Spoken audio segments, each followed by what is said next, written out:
অশ্রুধারা এর যত মূল্য সে কি ধরায় ধুলায় হবে হারা? কখনোই নয়। এবং আমরা জানি যে স্বর্গ কি হবে না কেনা, বিশ্বের ভাণ্ডারী শুধিবে না এত ঋণ। হ্যাঁ, নিঃসন্দেহে ঋণ শুধিবে, কেননা যে ত্যাগ এবং আত্মত্যাগের বিনিময়ে আমরা স্বাধীনতা পেয়েছিলাম, যাদের বিনিময়ে, যাদের রক্ত এবং ত্যাগের বিনিময়ে পেয়েছিলাম, তাদেরকে স্মরণ এবং শ্রদ্ধায় আমরা তো জাতি তো স্মরণ করবেই।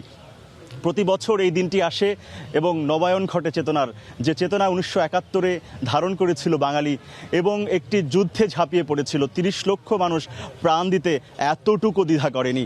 সেই জাতি 49 বছর পরেও একেবারে শ্রদ্ধা অবনত চিত্তে স্মরণ করবে, এটিও কিন্তু স্বাভাবিক। এবং এই সাভারের জাতীয় স্মৃতিসৌধ এটি শুধু কনক্রিটের মিলন নয়, এর সঙ্গে মিশে আছে সেই চেতনা, মিশে আছে ত্যাগ, মিশে আছে রক্ত। এ কারণেই এখানে আসেন ফুলে ফুলে ছেয়ে যায় পুরো অঙ্গন। এখানে রাষ্ট্রীয়ভাবে শ্রদ্ধা নিবেদনের পর্ব শেষ হবার পরই সবার জন্য উন্মুক্ত করে দেওয়া হয়েছে। সাধারণ মানুষ কিন্তু এখন আসছেন এবং সবারই অভিমুখ এই স্মৃতিসৌধ।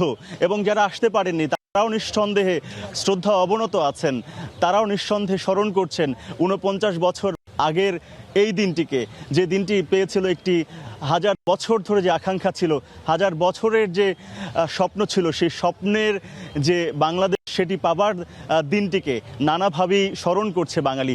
এবং স্বাধীনতা যখন ভোগের বিষয়, স্বাধীনতা যখন উপভোগের বিষয়, তখন এই বিষয়টি যে গ্রহণ করবে সাধারণ মানুষ, এটি কিন্তু খুব স্বাভাবিক। ক্রমান্বয়ে সাধারণ মানুষের সংখ্যা এখানে বাড়ছে এবং আমরা আশা করি যে সাধারণ মানুষ শ্রদ্ধা নিবেদন করবেন। যারা আসতে পারেনি তারা নিঃসন্দেহে চেতনায়িত হয়ে এর সঙ্গে যুক্ত হবেন। তো এই ছিল সাভারের স্মৃতিসৌধ থেকে আমার কাছে থাকা সর্বশেষ খবরাখবর। রিচার্ড।